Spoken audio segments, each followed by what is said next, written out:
Corona को ठीक करने के दावे के साथ लॉन्च की गई बाबा रामदेव की कंपनी पतंजलि की दवा कोरोनिल के प्रचार प्रसार पर केंद्र सरकार ने रोक लगा दी है। सरकार ने पहले इस दवा के लिए किए जा रहे दावों की जांच करने का फैसला किया है। आयुष मंत्रालय ने पतंजलि को चेतावनी दी है कि ठोस वैज्ञानिक सबूतों के बिना कोरोना के इलाज का दावे के साथ दवा का प्रचार प्रसार किया गया तो उसे ड्रग एवं रेमेडीज आपत्तिजनक विज्ञापन कानून के तहत संज्ञेय अपराध माना जाएगा। लेकिन क्या आप जानते हैं कि आयुर्वेदिक दवाओं के विकास और बिक्री के लिए आयुष मंत्रालय की पूर्व अनुमति लेना आवश्यक नहीं होता। यही नहीं, जानकारों का कहना है कि पतंजलि ने जिन सॉल्ट और घटकों का इस्तेमाल कोरोनिल के निर्माण में किया है वे सभी आयुष मंत्रालय के द्वारा पहले ही अनुमोदित हैं। हाँ, ये जरूर है कि पतंजलि को उत्तराखंड राज्य सरकार की लाइसेंसिंग अथॉरिटी से लाइसेंस और दवा का अप्रूवल जरूर अनिवार्य होगा। लेकिन प्राप्त जानकारी के अनुसार कंपनी पहले ही इस संबंध में सभी अप्रूवल ले चुकी है और इसकी जानकारी खुद बाबा रामदेव ने इसके लॉन्च के समय की गई प्रेस कॉन्फ्रेंस में दी है।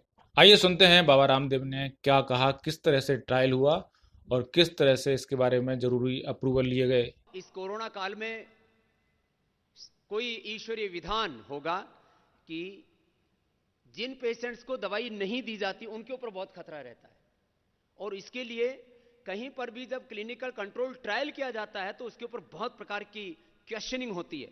इसके लिए पहले बहुत से अप्रूवल लेने पड़ते हैं। पहले डॉक्टर साहब ने उसके लिए जो अपना एथिकल अप्रूवल था वो लिया, और उसके बाद जो बहुत बड़ा कार्य था सीटीआरआई का, central trial of registry of India, ये जो है सीटीआरआई का अप्रूवल, उसका रजिस्ट्रेशन वो बहुत मायने रखता है। उसके बिना आप कोई क्लिनिकल कंट्रोल स्टडी नहीं कर सकते, ट्रायल नहीं कर सकते। तो क्लिनिकल कंट्रोल ट्रायल के लिए सीटीआरआई का अप्रूवल लिया गया, और उसमें 7 दिन के बाद में जो प्लेसिबो ग्रुप था, अर्थात जिनको दवाई नहीं दी गई थी, उनके 35% लोग रिकवर नहीं हो पाए थे। इसी से किसी औषधि के प्रभाव का मूल्यांकन किया जाता है कि इसका कितना प्रभाव हुआ। तो आज मुझे कहते हुए फक्र है, जो औषधि कोरोना का पहला Ayurvedic treatment, this is not only control, cure है ये उसका।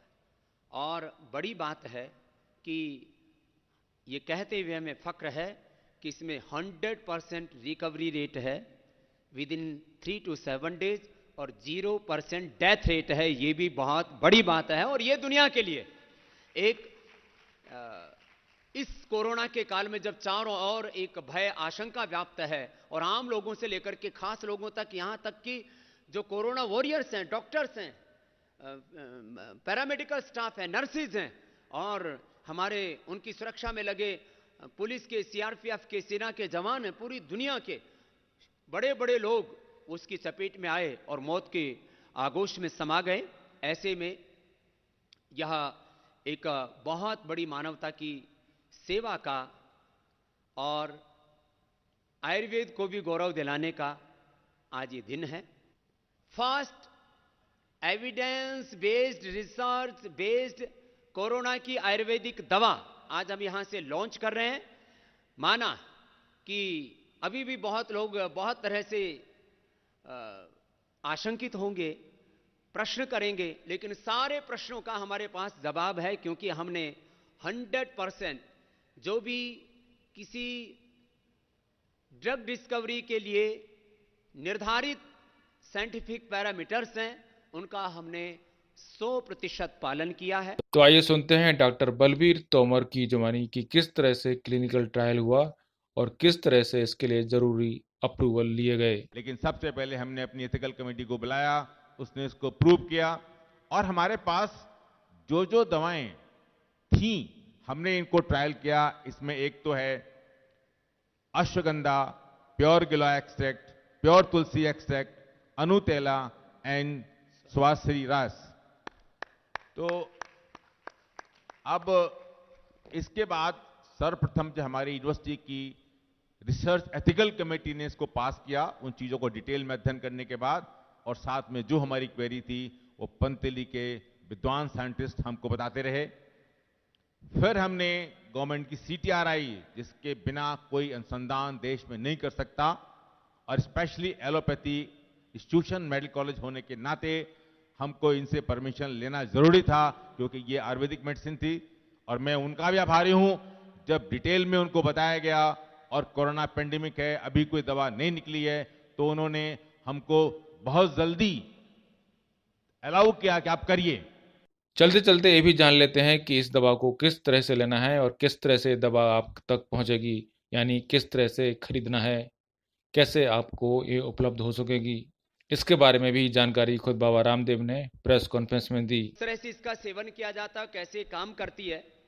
श्वासारी जो हमारे रेस्पिरेटरी सिस्टम के ऊपर सबसे पहले काम करता है, और क्योंकि सबसे पहले जो अटैक करता है कोरोना हमारे रेस्पिरेटरी सिस्टम पर, हमारे एल्वोलाइज पर अटैक करता है, उसको एक्यूपाई करके उसके अंदर के ऑक्सीजनेशन को कम कर देता है। और इसीलिए जब बहुत ज़्यादा कमी हो जाती है ऑक्सीजन की, और हमारे फेफड़ों के जो एल्वोलाइज जो कम काम करना शुरू कर देते हैं, तो फिर बाहर से उसको आर्टिफिशियल ऑक्सीजन देने के लिए वेंटिलेटर पर ले जाना पड़ता है, और तब भी कई बार बॉडी सपोर्ट नहीं कर पाती है। तो श्वासारी देने से हमारा रेस्पिरेटरी सिस्टम इतना स्ट्रांग हो जाता है कि कोरोना के अटैक से हम अपने आप को प्रोटेक्ट कर पाते हैं। और ये साथ साथ में जो उसके कॉम्प्लिकेशंस हैं, सर्दी जुकाम बुखार, उनको एक साथ डील करती है ये श्वासारी, रेस्पिरेटरी सिस्टम को ठीक करना, और साथ में जो कोरोना के कॉम्प्लिकेशंस हैं, सर्दी जुकाम कफ फीवर, उनको एक साथ डील करता है श्वासारी। और इसके ऊपर इंटरनेशनल जर्नल्स के भी अंदर हमने साइंटिफिक रिसर्च पेपर पब्लिश करवाए हुए हैं। और दूसरा, ये जो कोरोनिल है, कोरोनिल में गिलोय और तुलसी अश्वगंधा, ये है जो हमारी इम्यूनिटी को बूस्ट करता है, और एक साथ हमारे प्रतिरक्षा तंत्र को कंट्रोल करते हुए मधुमेह को नियंत्रित करने में, ब्लड प्रेशर को, हार्ट बीट को, और पूरे हमारे नाड़ी तंत्र को, क्रोनिक डिजीज को कंट्रोल करने में बॉडी को सपोर्ट करता, बॉडी की इम्यूनिटी के बूस्टर के तौर पर। तो ये कोरोनिल और श्वासारी, साथ में ये अणु तेल नासिका में डलवाते हैं। ये भी कोरोना का जो प्रभाव हमारे पूरे रेस्पिरेटरी ट्रैक पर होता है, उसको क्लीन करके, कोई यदि हमारे श्वास नलिका में भी कोरोना के किसी भी प्रकार का प्रभाव है, तो उसको हमारे स्टोमक तक ले आता है, और स्टोमक में जो भी हमारे स्वाभाविक रूप से जो उसके अंदर क्या बोलते हैं, पेट के अंदर जो एसिड्स होते हैं, वो एसिड उसको कोरोना को अपने आप मार देते हैं। तो ये 3 औषधियां मुख्य रूप से हैं। एक अणु तेल है सुबह नासिका में डालने के लिए 3 से 5 बूंद, ये श्वासारी खाली पेट 3-3 गोली 3 बार, और कोरोनिल खाने के बाद 3-3 गोली 3 बार। इतना करने मात्र से व्यक्ति, मैंने कहा 3 दिन में 69% पेशेंट्स की रिकवरी, और 7 दिन के अंदर 100% रिकवरी रेट, 0% डेथ रेट बिना किसी कॉम्प्लिकेशंस के। यह एक बहुत बड़ी उपलब्धि थी। मैं डॉक्टर तोमर से कहूँगा कि यह एक बहुत ही चुनौतीपूर्ण कार्य था। तो पहले डॉक्टर बलबीर सिंह तोमर जी इस संदर्भ में, क्योंकि इसकी जो डिटेलिंग है कि किस तरह से साइटोकाइंस का एक तूफान उठता है, सबसे बड़ी बात होती है इस कोरोना के अंदर, उस साइटोकाइंस के तूफान को कंट्रोल करने में भी जो सारे जो IL-6 का किस तरह से डाउन आया, किस तरह से HSCRP से कंट्रोल हुआ, थोड़ी डिटेलिंग के साथ मैं चाहूंगा डॉक्टर बलबीर सिंह तोमर जी का एक बार प्रथम तो बहुत बहुत अभिनंदन है प्रोफेसर तोमर साहब का। और जो यह चुनौतीपूर्ण कार्य था, और इसमें बहुत तरह की बाधाएं भी आई कि आयुर्वेद का क्लिनिकल कंट्रोल ट्रायल करना यह अपने आप में बहुत बड़ा जोखिम भरा काम लोग मानते थे, कि ऐसा तो नहीं कि कहीं लोक भाषा में बोलते हैं कि कहीं कोई बला गले तो नहीं पड़ जाएगी। कोई बला गले नहीं पड़ी, बल्कि दुनिया की सबसे बड़ी बला टल गई। उसके लिए डॉक्टर तोमर जी का हम अभिनंदन करते हैं, और 2 शब्द इसके बारे में कहेंगे। एक बात यह कहता हुआ कि इसकी उपलब्धता अभी 7 दिन के अंदर पतंजलि मेगा स्टोर, चिकित्सालय, आरोग्य केंद्रों पर हम करवा देंगे। अभी ये सब जगह उपलब्ध नहीं है, कोई इसके लिए हाय तौबा ना मचाए। और अगले सोमवार तक और अगले सोमवार तक ऑर्डर मी नाम का एक ऐप लॉन्च कर दे रहे हैं हम। घर बैठे लोग ऑर्डर मी के माध्यम से पूरे देश में और पूरी दुनिया में भी कोशिश करेंगे। इसके बाद सेकंड उस चरण में सोमवार को हम ऑर्डर मी लॉन्च करेंगे और अपने घर बैठे 1 से 3 दिन के अंदर हम ये कोरोनिल, स्वासारी और अणु तेल कोरोना की दवा हम उनके घर बैठे पहुंचा सकेंगे। इसके लिए भी मैं श्रद्धेय आचार्य श्री का अभिनंदन करता हूं। पूरी हमारे आईटी की टीम बहुत बड़ा पुरुषार्थ इसके लिए रात दिन कर रही है।